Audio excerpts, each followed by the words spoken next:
Ayan guys, so ito nga po si number 40 natin. So si number 40 nga po natin, toothbrush, shoulder or skincare, makeup, comb. So ito guys, may variant color po siya, variant sizes din po. Actually, bumili na rin ako nito kaso black naman yung kinuha ko. Yung kinaganda dito guys, adhesive tape na nga po ito, ididikit nyo na lang talaga siya. Meron na nga rin po siyang free magnetic cup.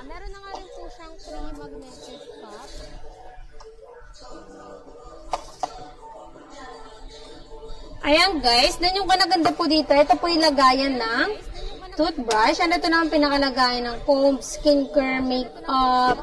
Ayan, dito na lahat yan. And of course, kung may mga accessories po kayo, yan, lagayan po dito. Go nyo na to, check out nyo na to.